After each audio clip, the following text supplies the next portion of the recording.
Welcome back to the show. Today's episode is a deep dive into Mel Kiper Jr.'s latest 2026 NFL Draft Big Board, and more specifically, what it could mean for the Dallas Cowboys moving forward. We're not just listing names today. We're breaking down talent, trends, positional value, and how these prospects might shape the future of teams like Dallas. This is about projection, development, and understanding how the modern NFL is evolving. Mel Kiper's board always sparks debate, and this year is no different. What immediately stands out is the heavy emphasis on quarterback play at the very top. That tells us something important right away. The 2026 class is shaping up to be defined by leadership, decision-making, and offensive control. In today's NFL, that's the currency teams are willing to pay top dollar for. Let's start at number 1. Fernando Mendoza, quarterback out of Indiana. Mendoza being ranked first overall may surprise casual fans, but when you turn on the tape, the logic becomes clear. He's calm in the pocket, processes defenses quickly, and doesn't panic under pressure. His mechanics are clean, and while he may not be the flashiest quarterback athletically, his football IQ and accuracy give him a very high floor. In a league where mistakes at quarterback can cost coaches their jobs, Mendoza represents stability. For teams looking to reset their franchise, that matters more than highlight throws. Right behind him is Dante Moore from Oregon, another quarterback but a very different style.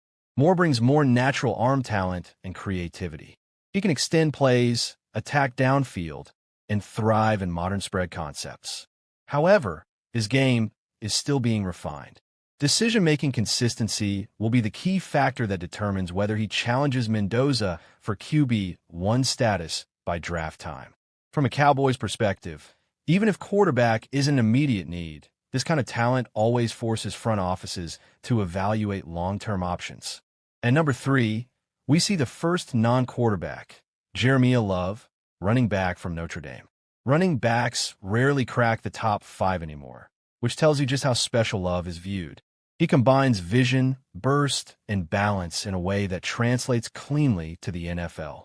He's not just a runner. He's a complete offensive weapon.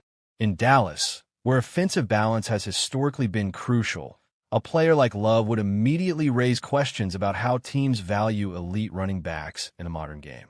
Moving to number 4, Arvell Reese, linebacker from Ohio State, represents the continued importance of defensive versatility. Reese is not just a traditional linebacker. He's a space defender, a communicator, and a tone setter.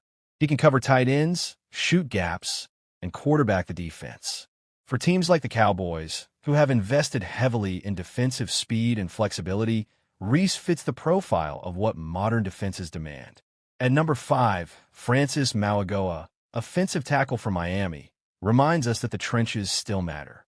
Quarterbacks can't operate without protection, and Mauigoa brings size, footwork, and power. He's the kind of tackle who can start early in his career and anchor an offensive line for a decade.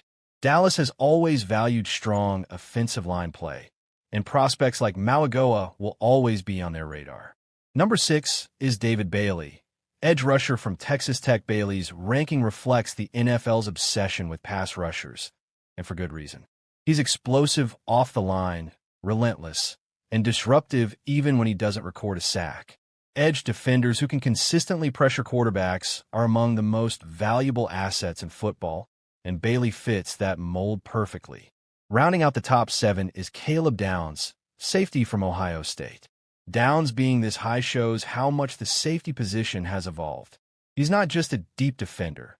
He can play in the box, cover receivers, and disguise coverages.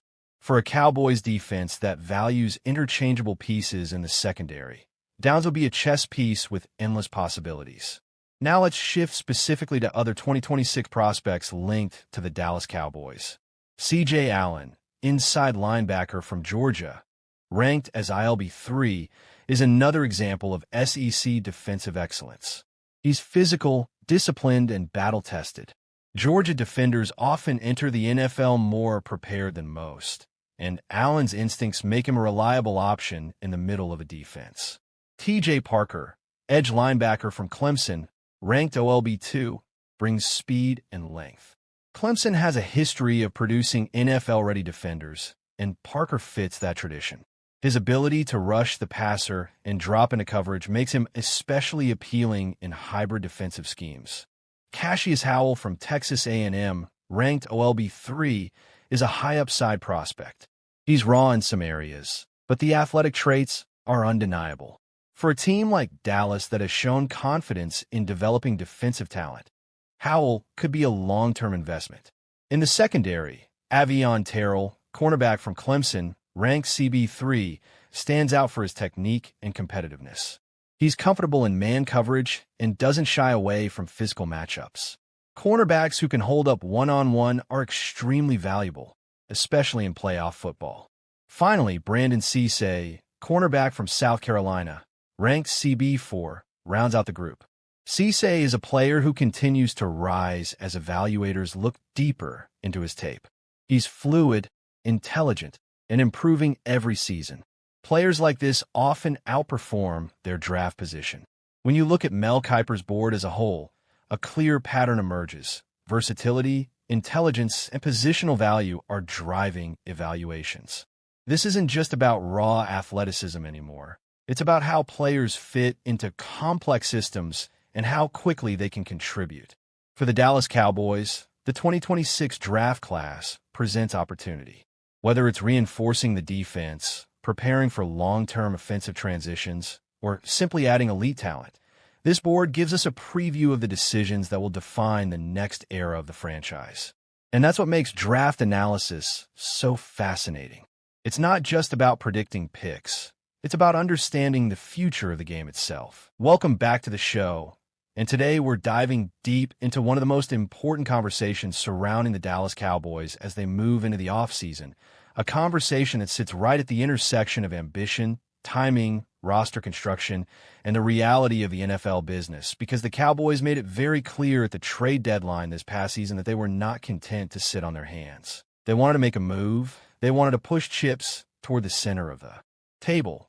And they did exactly that by trading for Quinnen Williams from the New York Jets, a bold move that sent a message to the rest of the league that Dallas believes its championship window is open right now.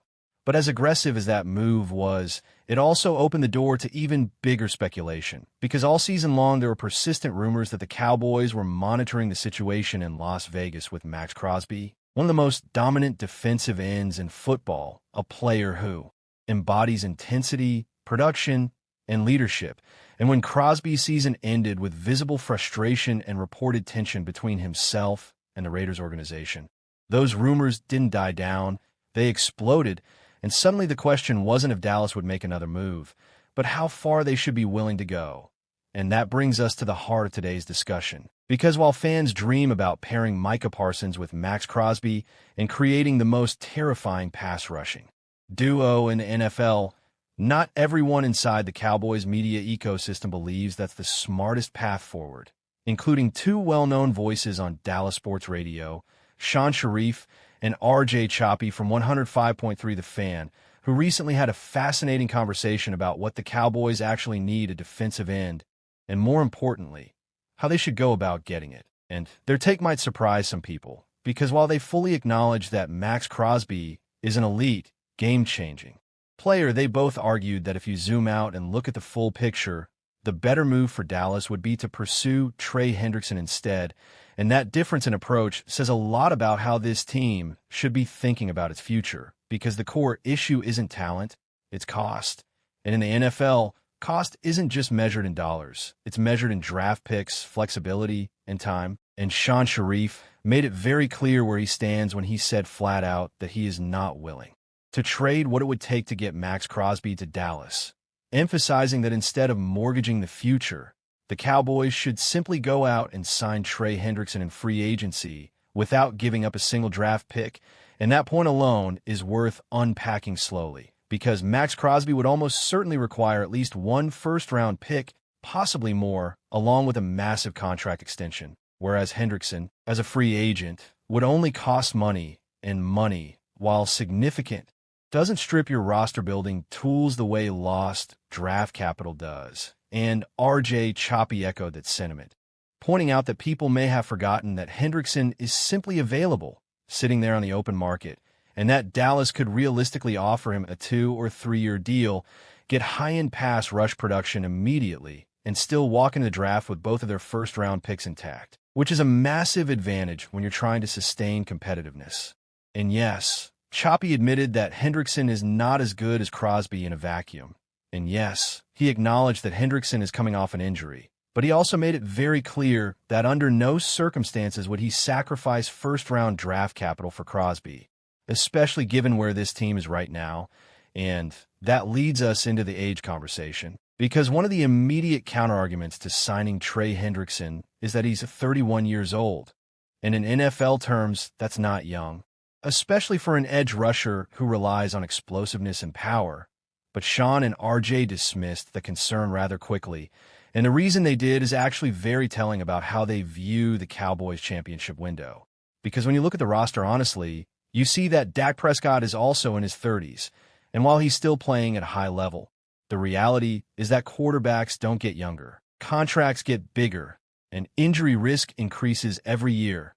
And in their view, and frankly in the view of many around the league, the Cowboys' true Super Bowl window is probably the next 2 seasons, not 5, not 7, but 2, maybe 3 at most. And when your window is that tight, your priorities shift from long-term upside to immediate impact. And that's where Trey Hendrickson becomes extremely appealing, because when healthy, he has proven beyond any doubt that he can be one of the most productive pass rushers in football. And despite missing time this season due to a hip injury that landed him on injured reserve after 7 games, Hendrickson still recorded 4 sacks before going down. And while that stat line might not jump off the page at first glance, the context matters, because injuries have a way of suppressing market value. And that could actually work in Dallas' favor, potentially allowing them to sign a premier edge rusher at a slightly reduced price, essentially rolling the dice on health in exchange for elite upside. And if we zoom out and look at Hendrickson's body of work, the case becomes even stronger, because when he was fully healthy in 2024, he led the entire NFL in sacks with 17.5, and that wasn't a fluke or a one-year spike, because he posted the exact same number, 17.5 sacks, in 2023 as well, meaning that over the last 2 fully healthy seasons, he was arguably the most productive pass rusher in the league.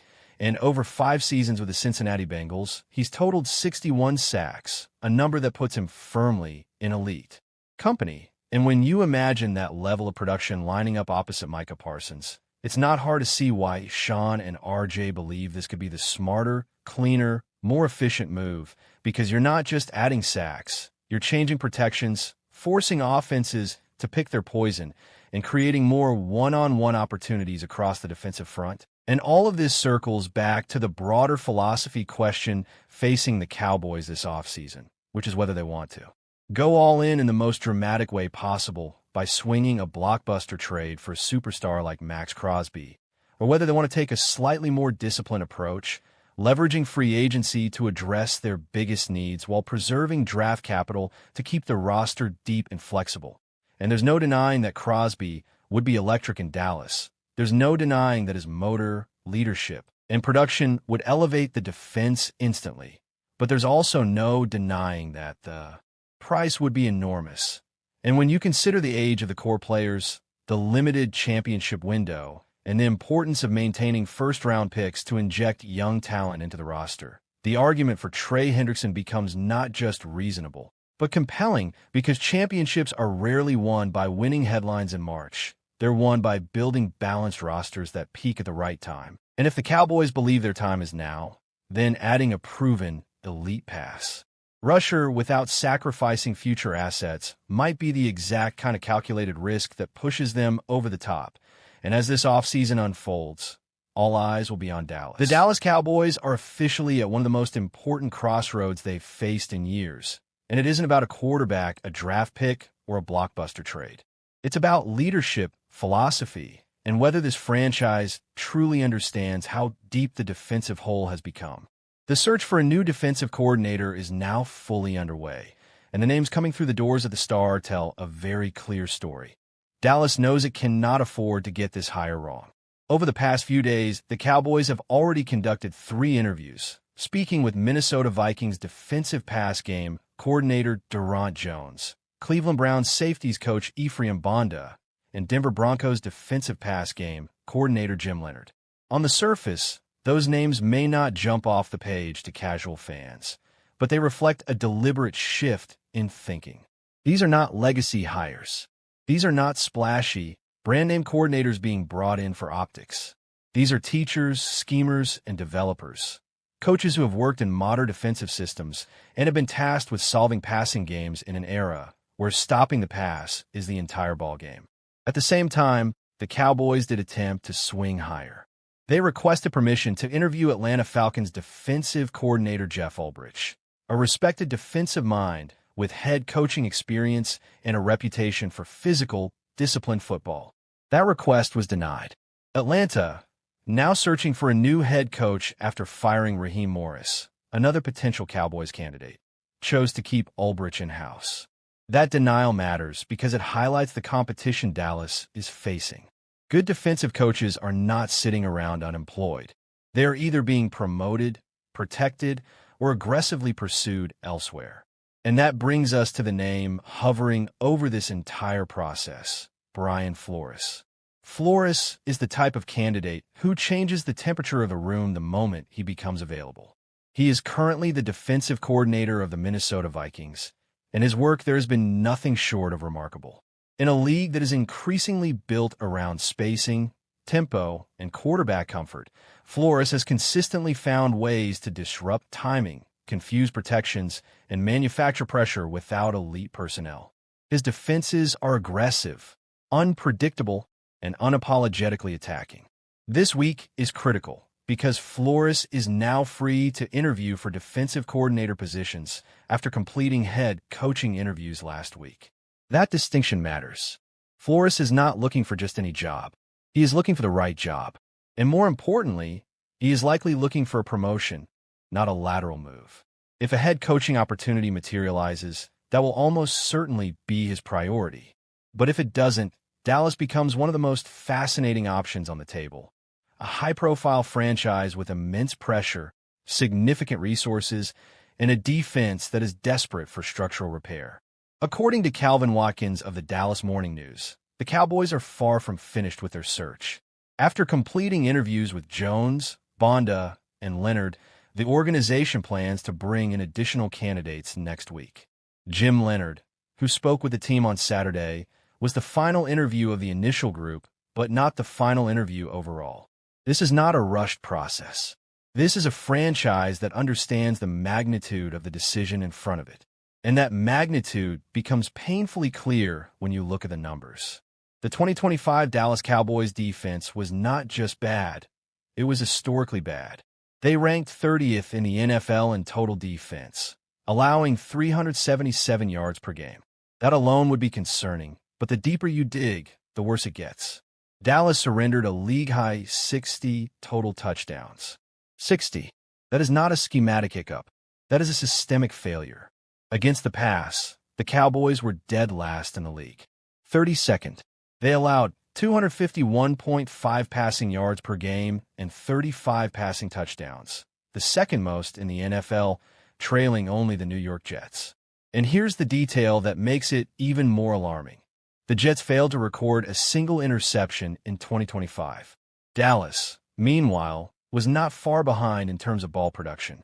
This was a defense that couldn't cover, couldn't disguise, and couldn't take the football away. That context matters when evaluating these coaching candidates. Whoever takes over this defense is not inheriting a playoff-caliber unit that needs a few tweaks. They're inheriting a broken structure. The previous scheme failed to protect the secondary, failed to generate consistent pressure, and failed to adjust when offenses inevitably attacked the same weaknesses week after week. This next defensive coordinator will be tasked with rebuilding the Cowboys' defensive identity from the ground up. That's why the backgrounds of these candidates are so important. Deron Jones has experience coordinating the defensive pass game in Minnesota, working under Brian Flores, and helping implement one of the most aggressive pressure packages in the league. Ephraim Bonda has been deeply involved in Cleveland's secondary, a unit that has consistently played with discipline, physicality, and awareness.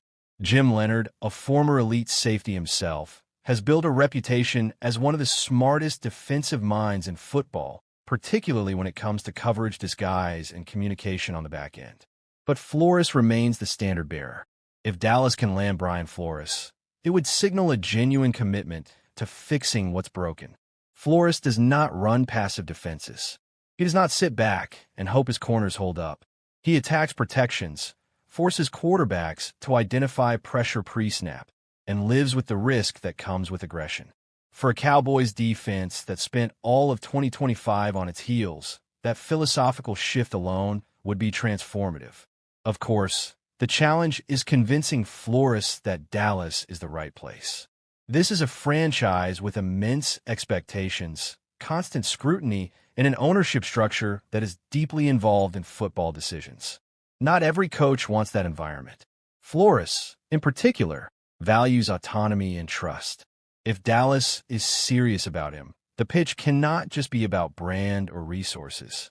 It has to be about alignment, about allowing him to install his system, pick his staff, and build a defense that reflects his vision. And whoever gets the job will need help. Scheme alone will not fix this defense. Personnel matters. That's why the Cowboys' position in the 2026 NFL Draft is so crucial. With 2 top 20 picks, Dallas has a chance to give its next defensive coordinator the tools he needs. An edge rusher who can win one-on-one, linebackers who can actually run and tackle, and defensive backs who understand leverage and spacing. Coaching and talent must grow together. One without the other will fail. This hire is about more than replacing a coordinator. It's about deciding what the Cowboys want to be defensively in the next era. Do they want to be aggressive or reactive? Multiple or static? Do they want to dictate terms to offenses or spend another season hoping mistakes bail them out? The numbers from 2025 suggest hope is not a strategy. So as this search continues, every interview matters. Every conversation matters. Because the next defensive coordinator in Dallas will not just be calling plays. He will be tasked with restoring credibility to a defense that lost it entirely. Cowboys suddenly walk into the 2026 NFL Draft holding 2 top 20 selections. For a team staring down a full defensive reset in the aftermath of trading Micah Parsons, that is nothing short of massive. This is not a Cowboys roster that can afford to draft passively. The 2025 season exposed structural flaws across the defense, from the lack of consistent edge pressure to shaky linebacker play, to a secondary that simply could not hold up over 4 quarters. Parsons wasn't just an elite pass rusher. He was the identity of the defense. He was the piece offenses feared, the player coordinators built entire game plans around. Once he was gone, the Cowboys were left with a defense that reacted instead of dictated. That reality is what makes this draft and these 2 first-round picks so critical. 2 top 20 picks give you options. You can chase elite talent, or you can weaponize flexibility. But here's the complication. Dallas does not own its original 2nd or 3rd-round picks in 2026. That means if they stay put and simply make 2 first-round selections, they will have ability and toughness to a unit that needed both. But as the season unfolded, those hopes faded. The Cowboys' defense struggled in nearly every measurable category. Missed tackles, blown coverages, poor third-down efficiency, and an inability to stop the run became weekly storylines. Opposing offenses seemed to find success far too easily, and the defense failed to complement an offense that often did enough to win games. Even after the mid-season trade for Quinnen Williams, which briefly sparked optimism, the improvement was short-lived. The defense showed flashes, but flashes are not enough in the NFL. Consistency wins games, and Dallas simply did not have it. In the end, Eberflus became the most visible symbol of the defense's failures. Letting him go was less about blame and more about reset. The Cowboys needed a fresh start. Coaching changes and what they reveal about Dallas' strategy. Coaching changes are rarely isolated decisions. They usually reflect a broader organizational philosophy. In this case, the Cowboys' decision to move on from Eberflus suggests that the front office is prioritizing immediate improvement over long-term patience. Dallas is not rebuilding. This is a team that believes it can compete now. With veteran stars, a proven quarterback, and playoff expectations, the margin for error is slim. That reality makes every coaching hire, every roster move, and every contract negotiation critically important. The next defensive coordinator will need to deliver results quickly. There will be no long adjustment period. The Cowboys are in win-now mode, whether they admit it publicly or not. The other major question, the future of Javonte Williams. While coaching changes grab headlines, roster decisions often have a bigger impact on the field. One of the most important questions Dallas faces this offseason is whether they can retain running back Javonte Williams. Williams just completed the best season of his career. He was explosive, reliable, and productive. More importantly, he became a central part of the Cowboys' offensive identity. When Dallas needed tough yards, big plays, or a spark, Williams delivered. That kind of performance does not come cheap. And now, the Cowboys face a familiar problem: how to keep a rising star without breaking the bank. Javonte Williams' breakout season in context. To understand why Williams is so valuable, you have to look beyond raw statistics. His impact went deeper than yards and touchdowns. He gave the offense balance. He forced defenses to respect the run. He opened up play-action opportunities and took pressure off the passing game. Week after week, Williams showed vision, power, and patience. He ran with confidence and urgency, traits that are contagious in a locker room. Teammates fed off his energy, and fans quickly embraced him as a core piece of the offense. That kind of production is exactly what teams look for in free agency. And unfortunately for Dallas, they're not the only team that noticed. The financial reality of free agency. Williams played the 2025 season on a one-year, $3 million deal. That contract now looks like a bargain. With free agency approaching, his market value has skyrocketed. According to projections, Williams could command a multi-year deal worth over $20 million. That is a significant investment, especially for a team already managing multiple large contracts across the roster. This is where tough decisions come in. The Cowboys must weigh Williams' importance against their financial flexibility. Paying him means sacrificing resources elsewhere. Letting him walk means replacing a proven playmaker. Neither option is painless. Why the New York Jets are a serious threat. Analysts believe the New York Jets are one of the strongest contenders to sign Williams. The Jets have cap space, a clear need at running back, and a roster that could benefit greatly from his skill set. A projected 3-year, $20 million deal makes sense from their perspective. For Williams, it represents security and recognition. For Dallas, it represents a looming loss. If the Cowboys are unwilling or unable to match that offer, they must be ready with a backup plan that or J.K. Dobbins, a possible replacement option. If Williams leaves, the Cowboys will need another running back capable of carrying a significant workload. One name that continues to surface in discussions is J.K. Dobbins. Dobbins' career has been defined by both promise and frustration. When healthy, he is dynamic and efficient. He runs with burst and has proven he can be productive at the NFL level. However, injuries have followed him throughout his career. Missed games and shortened seasons have prevented him from securing long-term stability. That history makes him a risky option, but also a potentially affordable one. Why Dobbins fits the Cowboys situation? From a financial standpoint, Dobbins makes sense. A one-year, $5 million deal is manageable and low risk. It allows the Cowboys to replace much of Williams' production without committing long-term money. For Dobbins, Dallas represents an opportunity.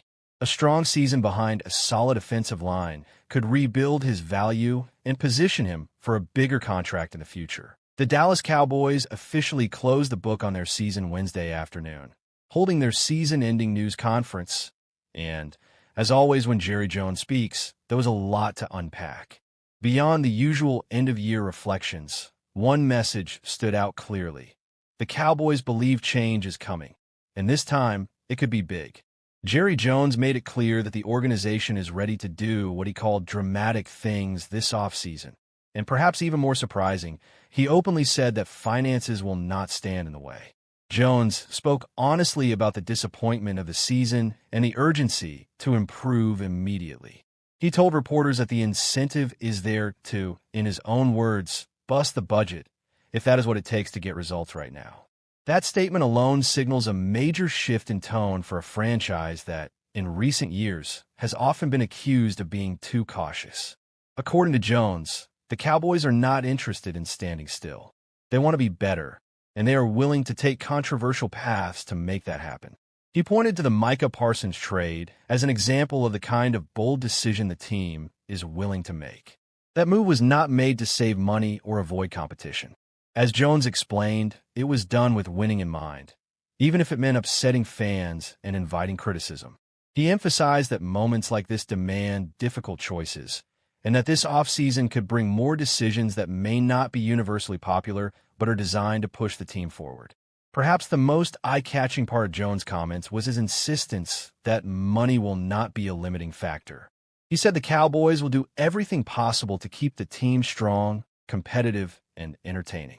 That kind of language suggests an owner who understands that patience is wearing thin and that fans want action, not promises.